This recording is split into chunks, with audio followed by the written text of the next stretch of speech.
Back to day 2 or 3 of French Quarter Festival. This is, and welcome to New Orleans Jazz National Historical Park. My name's Dave, and I am a park ranger here at the park. And the park is really celebrating the origins and tradition of New Orleans jazz, and we do that through innovative programming and partnerships and live performance. And it's great to have a partner like French Quarter Festivals and partners like Connie Atchison, who helped put this together, and Fred, who helped put all this together as well.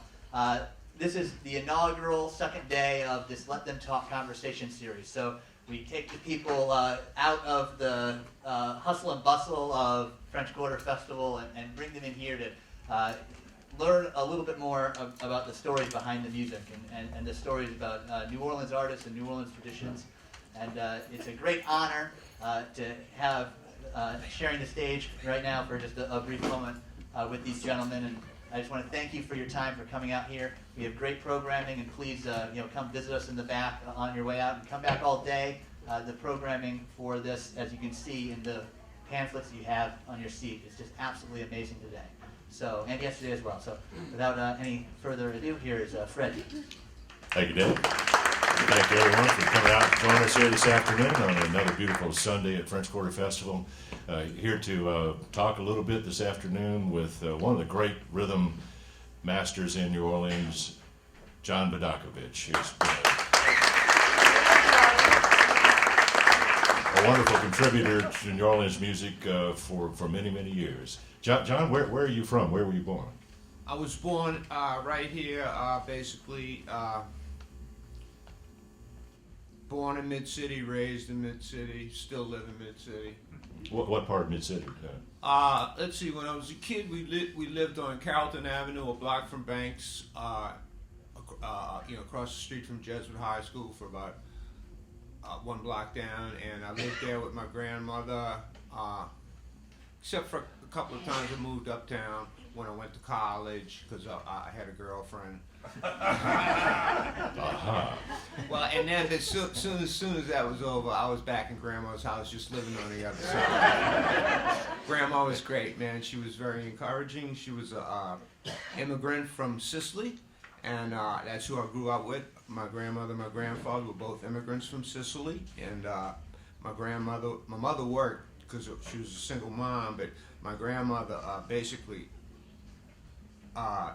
inspired me and took care of me. I mean, she was just a very inspiring person, and she was the kind of lady that if I broke a lamp, she would go, "Oh, that sounded wonderful, you're a genius." That's the kind of woman she was. She was very encouraging, I could do no wrong. She carried my little drum with me to school, Your little drum, how early was that? At that time, I think I was about 8 when I got, like a little parade drum to play in the grammar school Crossman band. I remember the band director's name. His name was Mr. Gustav.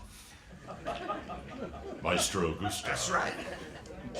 Well, what about music? Was that something you gravitated to pretty early? Well, I have to say it like this. When I was 8, I got the drum and I played around, fooled around. I was just in the school band. But when I was 10 years old, I became very wrapped up into skating, and I had an instructor, and I skated basically from in the summertime from 10 in the morning till 11 at night, and I had at least 1 lesson a week with my skating teacher, doing freestyle and stuff like that, so I dove heavily into skating for about 4 years, and I had won a whole lot of regional contests and gold medals, and then I was sent to the nationals, and I out of about 100, I think I came out 16th. So anyway, I didn't win any big medals at the nationals, but all around the South, I was doing really well skating. I played a little hockey until I got hit in the eye with a stick. Then I didn't want to play hockey anymore. But then I'd say when I was 12, 13 years old, I started to notice girls, and I kind of liked playing drum, and I got a scholarship to St. Aloysius High School, and for music, because their outgoing drummer was a senior leaving it, and they needed a new freshman to come in because it was an award-winning stage band. We played Mancini charts, Stan Kenton charts, we played Basie charts, we played Ellington charts, we played a lot of Buddy Rich charts, we played big band music, and it was a winning band. So I did manage. My mother couldn't afford to send me there, so they arranged things to happen to have me at that school. And I got a full 4-year scholarship, and that's sort of like what took me out of the trouble zone, because I was just 13 and kind of like starting to get in trouble and stuff, going to S.J. Peters on Broad and Tulane, right across the street from jail, Right. So anyway, I got by getting the scholarship to St. Aloysius, it took me out of that element and put me in a very serious element, and I had to do right because I would lose the scholarship, and it was definitely a better school, and then all of a sudden I was around musicians all the time who were, kind of, not that my other friends were bad, they were just more like hoodlums, So, Good hoodlums, but well, yeah. Nobody, nobody got really got nobody was hurt, knocking off banks or Yeah, anything. yeah. Well, when you joined that band, though, had you had anything other than self-taught on drums? Had you had any kind of instruction?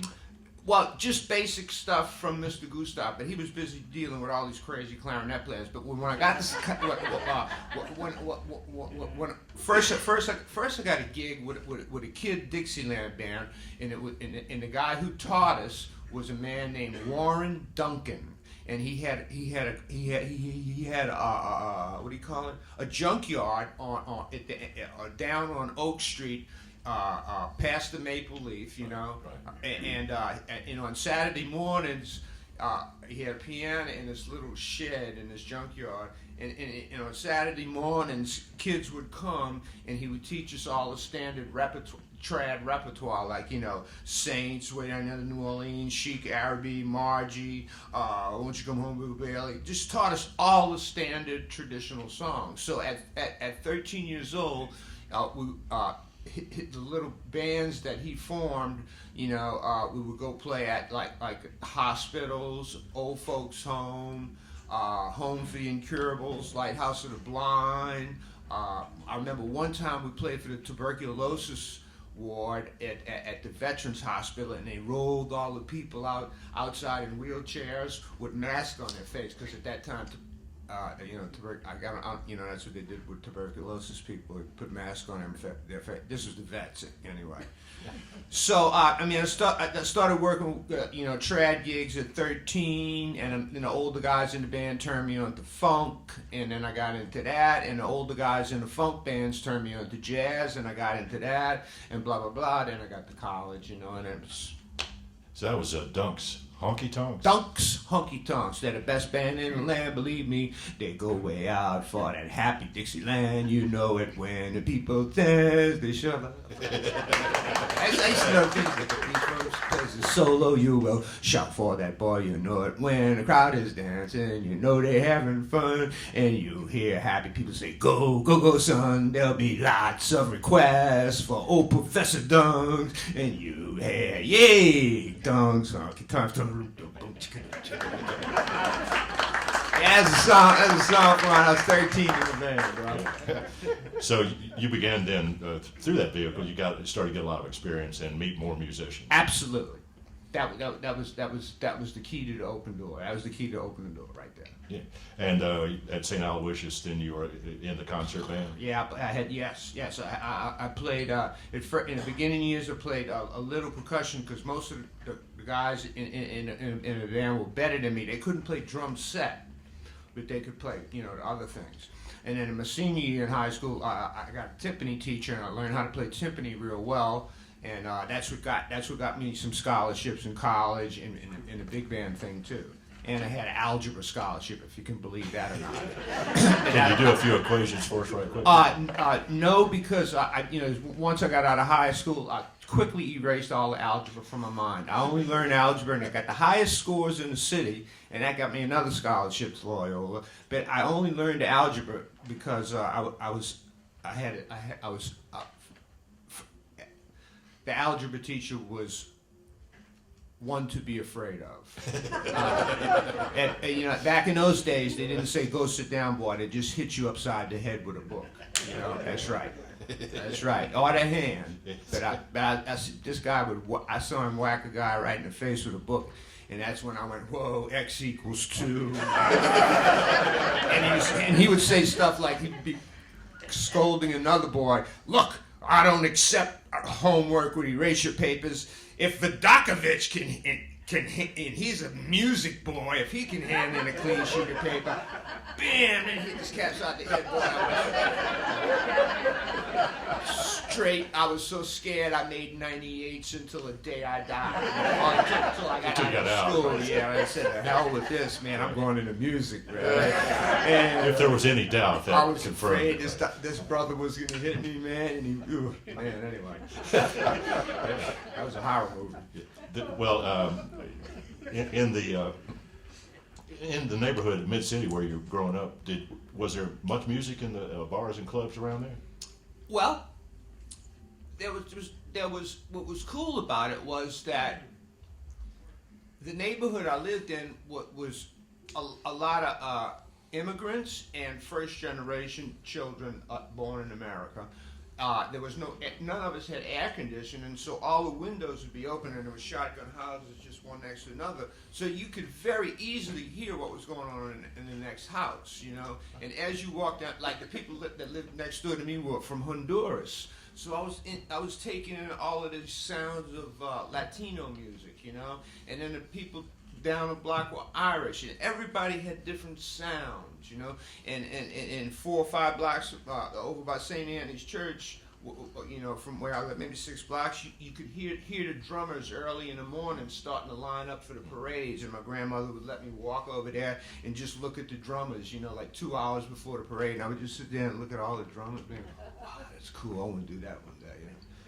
Yeah. Is that what got you to get that drum when you were 8? I already had that drum. Yeah, that's what got me to get a drum set, you know. Yeah. What about that first drum? Is that just? How did you want that? What made you want that? I wanted that because I wanted to play in the school band, and I just liked the drums, you know. I just, you know, I wanted it, you know.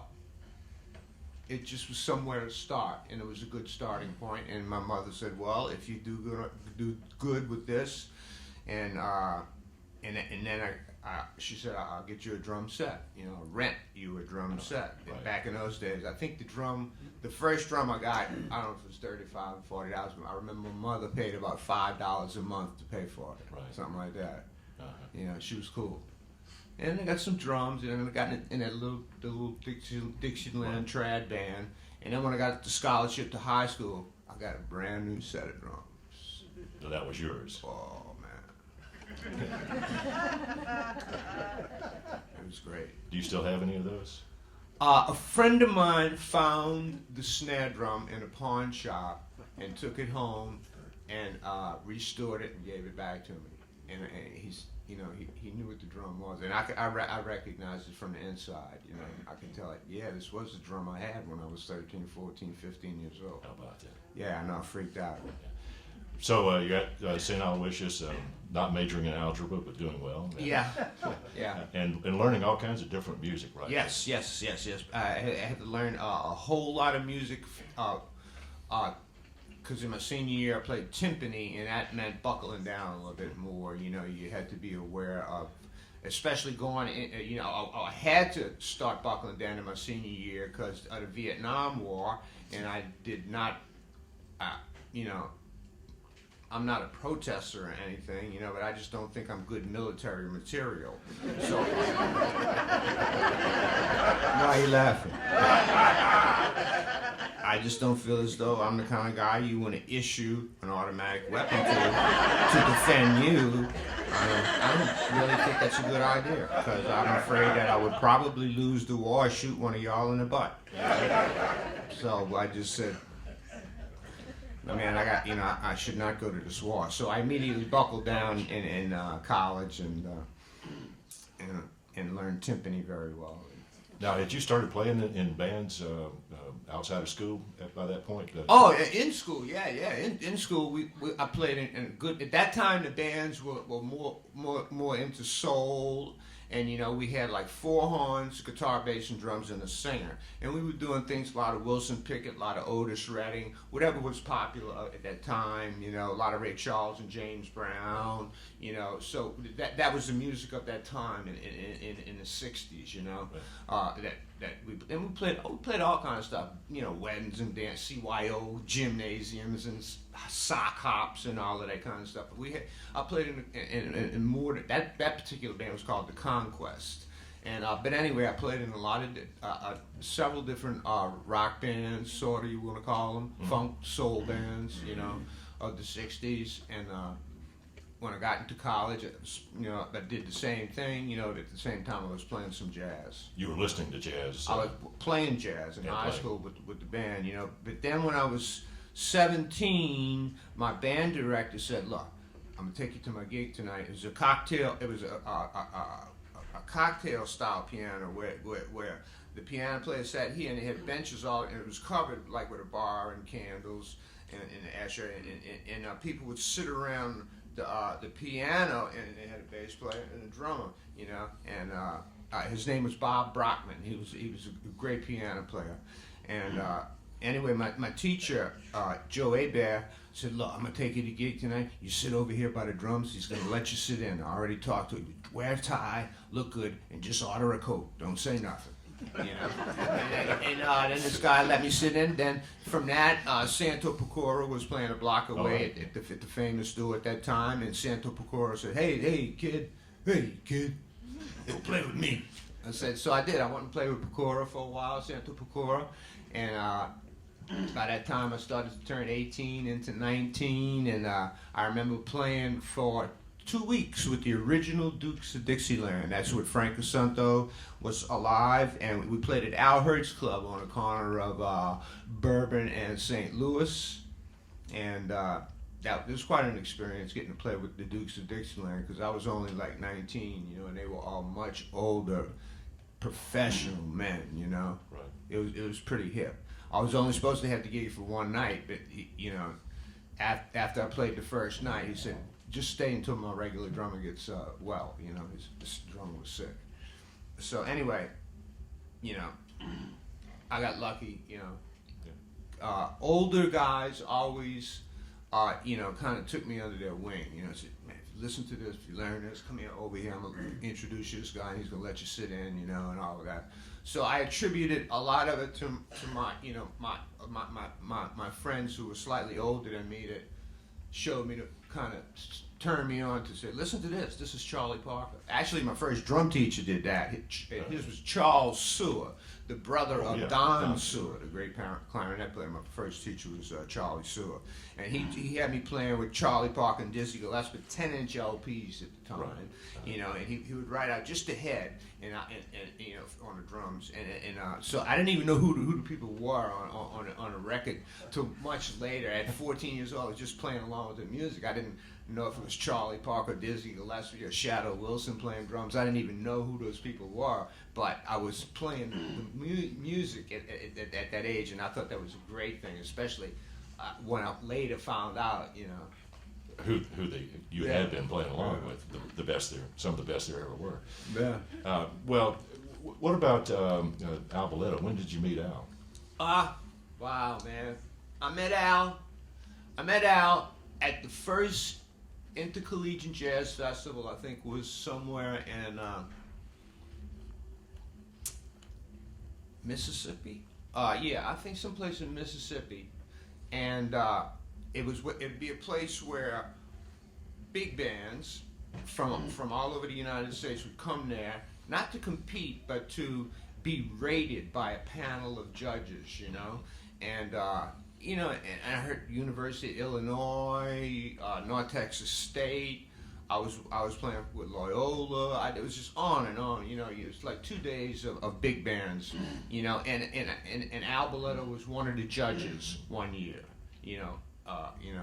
And he introduced himself to me, and I think within the next year, I was down in the Playboy Club working some gigs with Willie T and Earl Turberton, who have passed away, and they were also great guys who got me through the times of racial barriers, but they stood up for me and said, "No, he's the guy playing drums," you know. You know, when the club owner said, "He's a white guy," you know, "He's a black guy," and Earl and Willie's really. It was a time for change, and they were very inspiring, you know. So, like I said, it was always old. It was always guys who were slightly older than me that just kind of led the way for me, you know. Yeah. Now, you were majoring in music at Loyola? Yes, I didn't want to major in algebra because I knew I couldn't keep up a higher point average in order to stay out of the draft because I had a low number in the lottery. So I thought it would be better if I went into music and tried it. You know, it would be easier for me, I thought, to keep a higher grade point average to stay out of the draft, you know. Yeah. And you went to school for a couple of years and then dropped out for a while, didn't you? Well, the first time I dropped out, I went after 2 years, and a guy named Wayne Cochran. He had a band called Wayne Cochran and the CC Riders, and they had a big hit called "Going Back to Miami." I don't know if anybody remembers that. Sing us a couple. You remember? Going back to Miami, going back to my girl, going back to my real loud, you know. Lots of horns. He had this big white puffy hairdo like that, you know, all teased up and it's white. Anyway, the first time I quit school, I went to Vegas to play with him, and he says, "Don't worry about it. I know a doctor that can get you out of the draft." Well, it was about a week before school was supposed to start, you know, and I'm thinking this doctor's going to get me out the draft, so that way I don't have to go back to school and I can stay out here in Vegas and play with Wayne, you know. But Wayne walked up to me one night with an airplane ticket and $500, and he says, "My doctor got in trouble, man. There's no way I don't know what to do, man." And I had like 2 days to get back in school, or else I would have been drafted. So he gave me a ticket on the red eye. He says, "Hurry up and get in school, man. You know, so you don't get here's $500. You know, I'm really sorry. You know, the gig only paid like $250. You know, a whole week. So it's 2 weeks Anyway. back. So then I went back and I got back in school, and then I managed to get out of the draft after my third year of school. I was working 6 nights a week. And where in that, at that point? At a place called the Bistro with Ronnie DuPont, Warren Looning, who just passed away, great trumpet player. He's he's a first call session guy in L.A. You know, and anyway, he's from there. But it was a great band, and we played at the Bistro on Tulane Avenue, right by Carrollton Avenue. And the singer's name was Tony Page.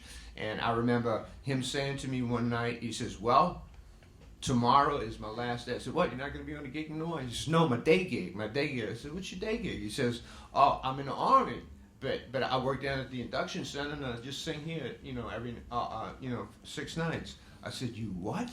You work? We've been playing together all this time. You never told me you worked at the induction center." He says, "No." And then he says, "Listen, when I get out of here, I have a gig in Vegas. Do you want to play with me?" I said, "Man, I would love to play with you, Tony, but I can't quit school. I'll be drafted." He says, "I can fix that."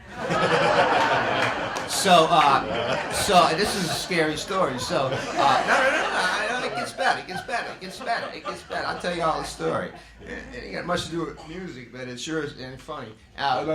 So he says, "Go to the induction center tomorrow. Join the Navy. When you're going through the physicals and the tests, I'm gonna come get you, bring you to a doctor, and you know he's gonna." Say, this boy's not fit for military service because he has chronic bronchitis or something like that. So anyway, I get there at 7:30. I go to the Navy office and say, "Yeah, I want to join." And so, man, I signed my name on this. I want to join the Navy list. They said, "Okay, first test is in there, second test is in there." Now I've been through about 3 hours, and I haven't seen my friend Tony anywhere. Oh my God. You know, it's like 12 o'clock. I still haven't seen Tony. Oh my God. Well, and I'm thinking, man, this is it. I done made the biggest mistake of my life. Anyway, so, now we're down to 40. There's about 40 dudes standing in a line in our drawers and in our underwear, and the doctor comes along and he sees if you got a hernia, and then you have to turn around and bend over, and the doctor's looking at your butt and stuff like that. And right when I was bending over, like, you know, I was bent over like that, going, oh man, this is it. They got me now. I feel it. I'm back, and I turn around. It's my friend Tony. Doctor, bitch, come with me. And went in his doctor's room, and we just laughed for a long time, actually. Because the doctor had like a big bottle of whiskey in his bottom drawer. The army doctor. And he broke out a cup, 3 glasses for me, Tony, and him. We all had a shot of whiskey. Oh, it was crazy. Yeah, it was crazy. Put 4F on the card. You know. It's a horrible story, man, you know, but it's, he should have been in my shoes. Bent over. No shoes at all, actually. Bent over, no shoes at all, yeah. Wow. Yeah. Wearing your drawers. You see, you were a fashion, advanced fashion. You had your drawers down even way before that became hip. That's right.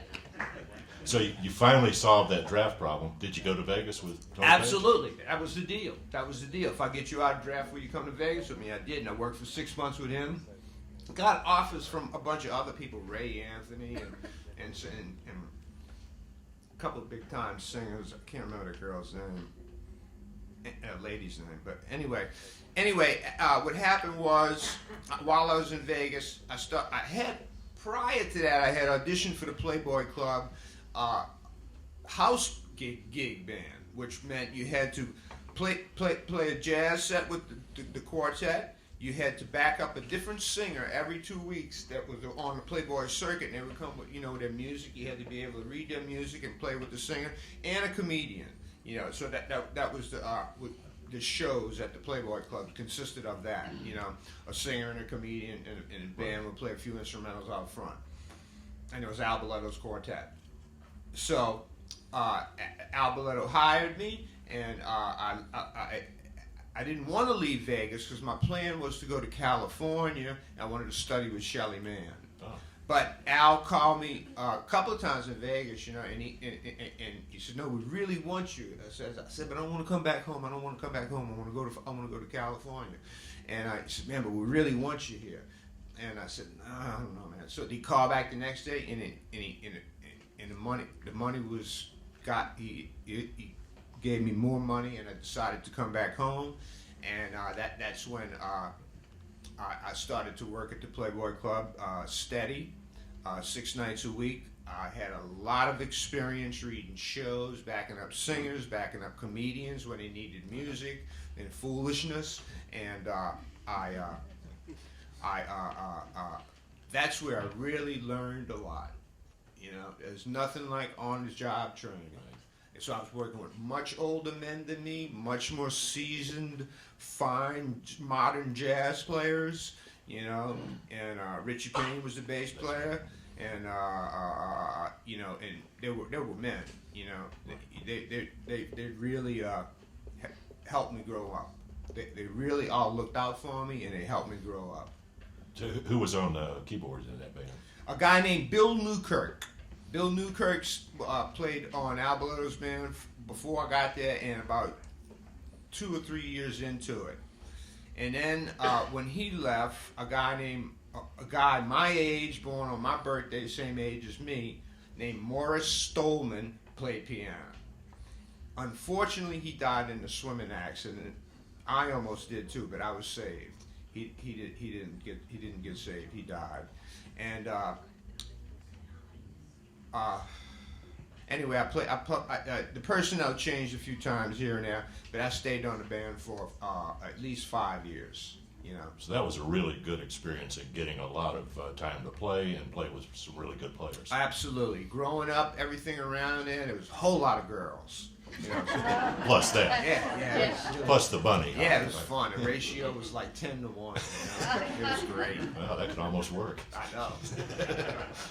Well, were you at that point also playing? I mean, you were 6 nights a week. You probably didn't have too much time. Did you do other things too besides that? Or was Yeah. I sure did. You know, at that time I was still good friends with Willie T and Earl Turbington. You know, and eventually when I did quit the Playboy Club because I thought it was time for a change. You know, and I started working at a lot at this place called Lou and Charlie's. Lou and Charlie's was on Rampart and Ursuline, and it was a good meeting place for all kinds of musicians, and it was a beautiful balance of ethnic groups, black and white and Spanish, and it even had an Indian guy, an American Indian dude who hung out there and played congas and stuff, and I put together a band to play up in there called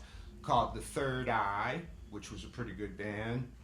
Julius Farmer was the bass player. Angel Trosclair was the singer. She would sing with an echoplex, and she would sing the musical parts. She could read very well. She went to college and everything with me, and she was, Anyway, Lou and Charlie's was an unbelievable place for guys to meet each other, and mingle and socialize, and we all played there in different bands with different pieces. Alvin Baptiste played there regularly, and so me and Henry and all of those guys were getting to be good friends, and it was great, man. It was just totally great, man. Yeah. I played there with James Moody. I played there with Milt Jackson. I played there with Cannonball Adderley came in and sat in with us because I had worked a workshop with him at Dillard the day before I was hired. Speaking of Cannonball, what about the jazz workshop and the Adler brothers? Did you participate in any of that, Earl and? Oh, you mean the New World Theater? Yeah. Okay. No, I was 17. I didn't play, but I went every night, and that's where I became friends with David Lee, who was playing drums at the time. Yeah, and he was one of my favorite and very, I'd say, he had a big influence on me, thinking like Max Roach and thinking in a linear sense. And David is a very fluid drummer. He doesn't play anymore today. I think he, anyway. But at the time, I was starting to understand the idea of linear melodic rhythm is what I call it, and also the vertical thing, which is harmonic rhythm, and I could, I started to put, he just helped me out a lot, just by being around him. I didn't have to ask him questions. All I had to do was be around him. Absorb what he was doing. Yeah. So he was there. That was the Adderley brothers and the Turbenton brothers. Well, they were all good friends. Joe Zawinul, Cannonball, and Nat were all good friends. Especially Joe Zawinul hung out with Willie T a lot. You see that song, Mercy, Mercy, Mercy? Right. I know exactly where that came from. Tell us about it. Willie T. That was something Willie T would jam on, and he'd just be playing these cool chords. It was just the basic outline, but he was playing it freely, He said, yeah, this one goes out to all the ladies in the house. I remember playing in these, I can hear him say dark clubs with Willie and Earl, and they took me to some places where no white man has ever been before. Or since. It was fun though, man. They took care of me, man. Right. They really took care of me. So that was another great learning experience. Oh yeah, it was a tremendous learning experience being around Willie and Earl. And David, I loved the way he played those tom-toms, man. It was very melodic, like you said. David was a monster, and then he went off to play with Dizzy Gillespie. Yeah. So anyway, back Lou and Charlie's, we're talking mid-70s? Lou and Charlie's was mid-70s, yes. Yeah. Mid-70s to the late 70s. When did you meet Tony DeGrati? I met Tony DeGrati during that period. He came to New Orleans. He had just gotten off Archie Bell and Adrell. Archie Bell and whatever. Yeah, Tighten Up. Tighten Up, yeah. And I always wanted to see him do the dance. He had enough. He had enough of that. So that's when he came to New Orleans, and he said, "Oh, I got some music, and let's call you guys together, run over this music, I said, well, this is enough music to play a gig, Tony, let's go get a gig, So we got a couple of gigs to get a name for the band, okay. Tony was, Astral Project, that's the name of the game. Next Level Up. I said, okay, bro, all right, yeah. And that's how the Astral Project became about. Yeah. Initially, it was you, Tony, and who? Me, Tony, James Singleton, David Torkanowski, and a percussionist named Mark Saunders. And he was in the band for a couple of years. Several years, and then when he left and moved to New York, Steve Mazikowski started playing. I can't remember exactly what year, but I know Steve's been playing with us for about 30 years. Yeah. I think the band's about 34 years old. 4 years old, something like that. Wow, that's Yeah. a long time. That's a long time to be around the same guys. You know what I mean? But it's been a great band. Oh man, it's my favorite. It's like when I'm playing with the project, it's like no sweat, because they're so good that all you have to do is listen to them. You know, you really don't have to. You don't have to dig deep for inspiration or ideas, because the ideas that are happening at the moment with those musicians are so, musically nutritional to make things flow through your body and play nice stuff. If you just let yourself listen to that, what's going on around you, stuff will come out of your hand, and it will be. Tony plays so good that I don't even have to worry about where the time is. I don't have to worry about whether he's going to slow down. Tony, when he starts to play, I just lock into what he's playing, and it's like my hand is just magnetically drawn to where his inner beat is. Right. I call it the inner dance. Yeah, and very- then you and James have played together so long. Me and James lock up. Yeah, we started locking up in the early part, and then people started hiring us together. Bass and drums, because they knew we locked up together. And once you get two people locking, it's the physics of it. The real physics. It's not magic. It's the real physics of two people playing together create a groove. And a groove is bigger than any one person. And what a groove does on a bandstand is it draws the other players into it magnetically. Now, one person can have a good beat, and another guy can have a great beat. But if they don't sync up those beats, there is no groove. You just got guys with a good beats. Right.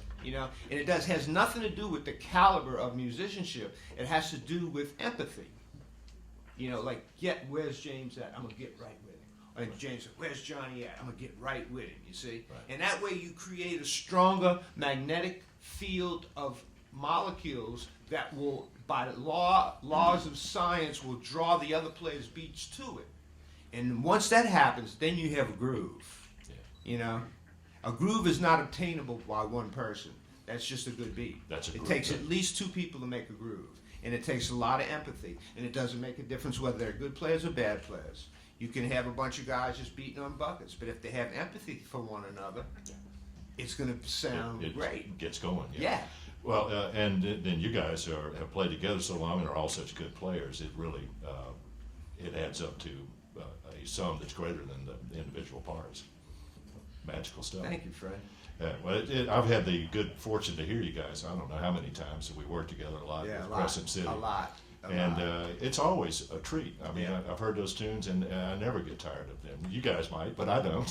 No, we don't get tired because we keep changing them up. Yeah, that's the thing about yeah. it. And if you hadn't played one in a while, it's like you're back together and having a nice new conversation. Oh yeah. About what you have been doing. That's right. There's always a lot of laughs during that situation. Yeah. Well, we've got just a little bit of time. I wanted to get you to give us a little bit of drum sampling. That's a good idea. And just show us maybe some basic New Orleans street beats. I can do that. Just whatever you think would be fun, John. He's going to step to the kit now. Let's play with these little girls. All right.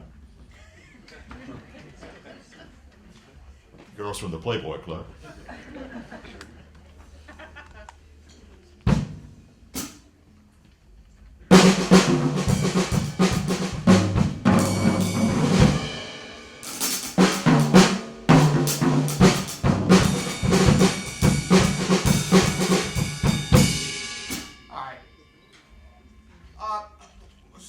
Some of the easy stuff that's basically New Orleans style music is going to be based off of this rhythm.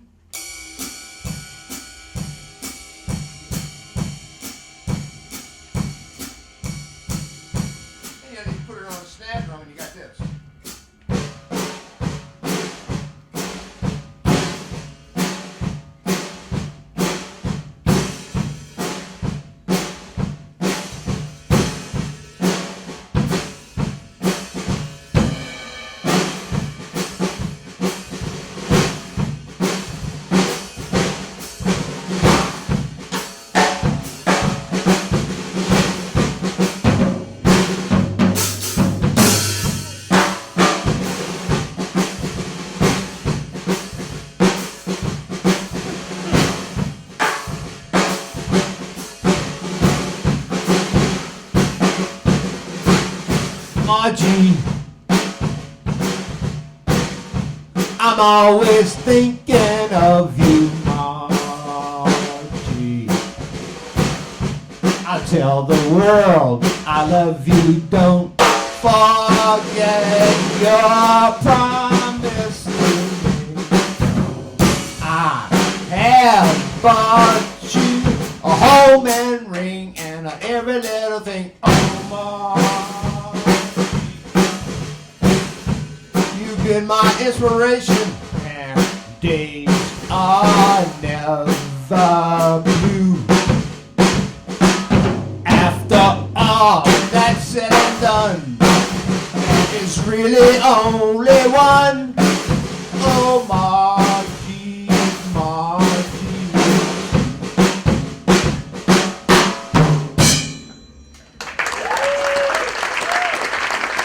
Thank you. Now we got some Mardi Gras stuff, you know, that's based off of Indian clavs, and a clav is just a name for accents in the rhythm. And a basic Indian rhythm is basically a 3-clav. The 3 hits, you're in 4/4 time, but it has 3 accents. And the accents are 1, and of 2, and 4. So you got this kind of sound.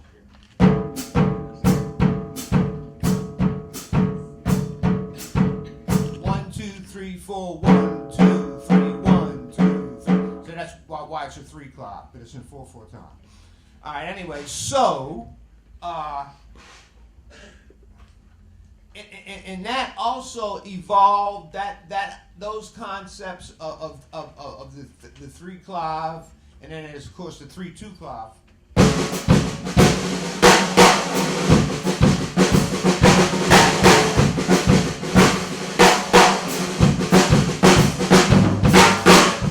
You hear the 2 accents there, just made the clav longer, a 3/2 as opposed to a 3.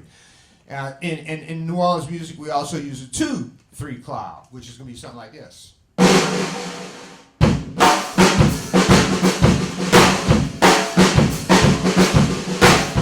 2, 1, 2, 3, 1, 2, 1, 2, 3, 1, 2. You dig it? That's a 2/3-clav. In other ways, it's a 3/2-clav. 1, 2, 3.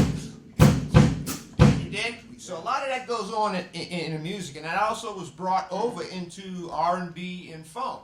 For example, there's a lot of Iko tunes that have that kind of beat, you know, like this. My grandma and your grandma on the fire. My grandma told your grandma, I'm gonna set your tail on fire. Talking about in and out.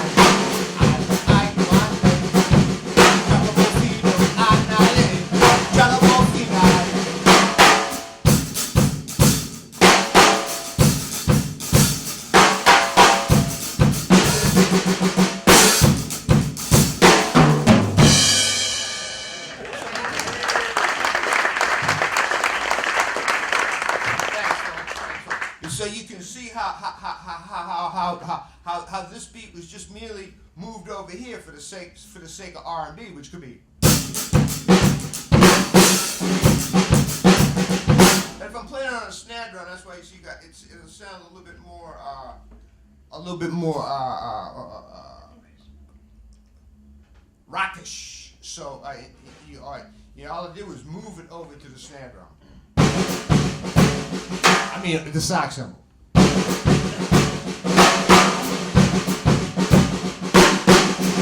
Now the movement.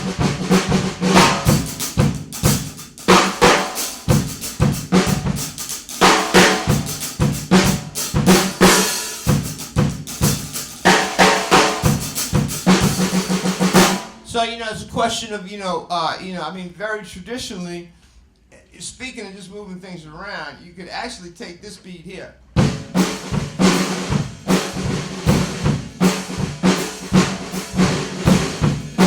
if you could take that and put this over here and say.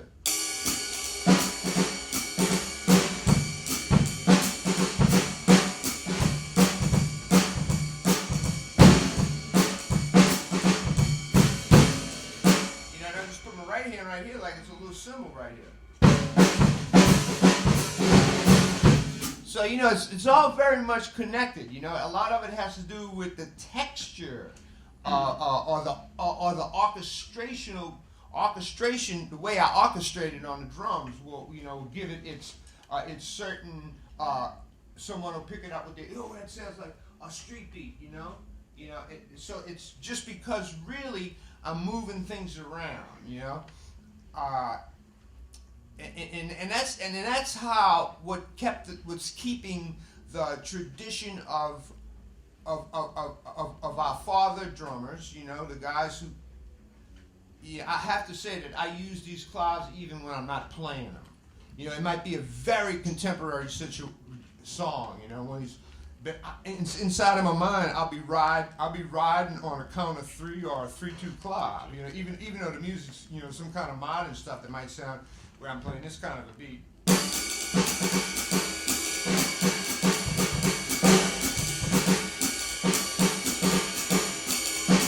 You know, what happened is inside of my inner clock, I'm hearing this.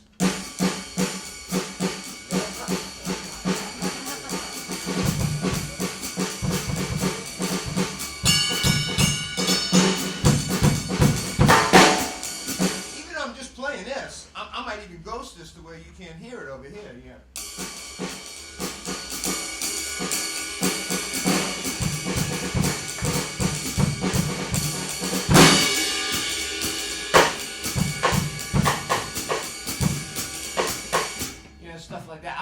Just being from New Orleans, I have instilled those claves inside of me. So I play off of them. Rather than be thinking 1, 2, 3, 4, 1, 2, 3, 4, I'm going ba ba ba ba ba ba ba ba ba ba ba ba. So in other words, that way I can encompass 8 counts into one thought.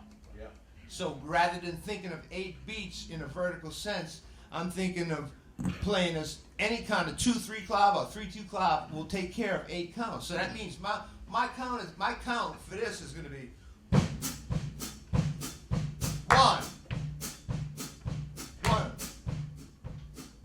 1, as opposed to 1, 2, 3, 4, 1, 2, 3, 4, 1, 2. I'm not perceiving it that way at all. It's a very vertical, harmonic way. You know, I'm thinking of it more like this, as if I was playing a saxophone or something. You know, a saxophone can't play vertically. In other words, when a piano player can hit all the notes in the chord at one time, and you can hear all the notes in the chord. If a saxophone player plays a chord, he has to spell it out. Da da dee da dee da da da da. Yeah. He can't just go jang. He can't do it on the saxophone. So that's a linear instrument. You know, and I found that by listening to great linear players like one of my favorites is Stan Getz. You know, so often when I was younger, I would take his solos and transcribe the rhythm of them and try to play them on the drums. I stopped transcribing drum solos by the time I was 18. I said, no more of that. I took Felonious Monk, I transcribed his rhythms, and I just tried to play them on the drums, you know.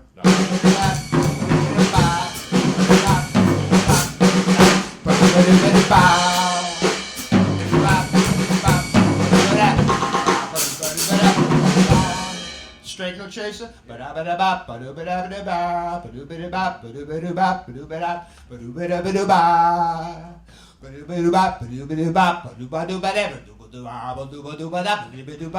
One, two, three, four, blues. You know. So you're always thinking about what's going on with the melody, the harmony, and the rhythm. Absolutely, absolutely. I have to be very conscious of the harmonic movement and the melodic rhythm, because I'm not playing in a drum band.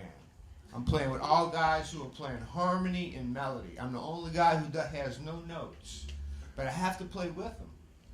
You know, so I have to listen to this harmony. I have to listen to their melodic intention. I have to not be afraid of space, of emptiness. Most drummers are. They freak out and they want to fill it up with a roll. You know, they just play.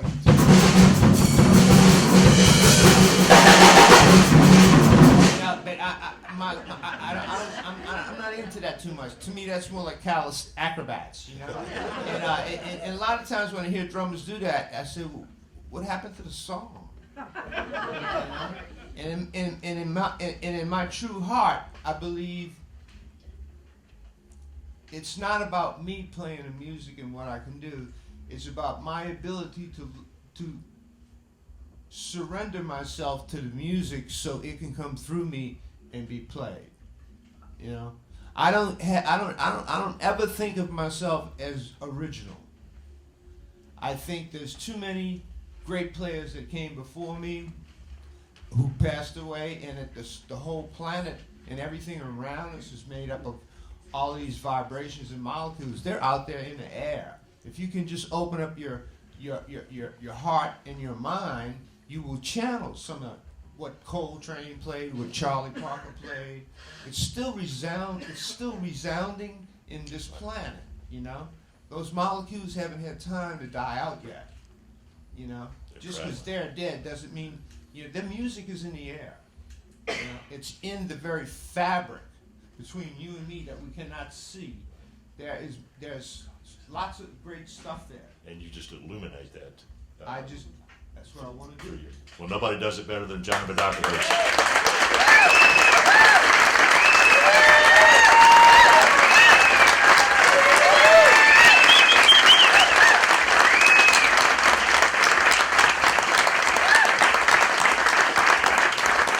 Thank you very much, ladies and gentlemen, for coming out to see the great Johnny Vidacovich.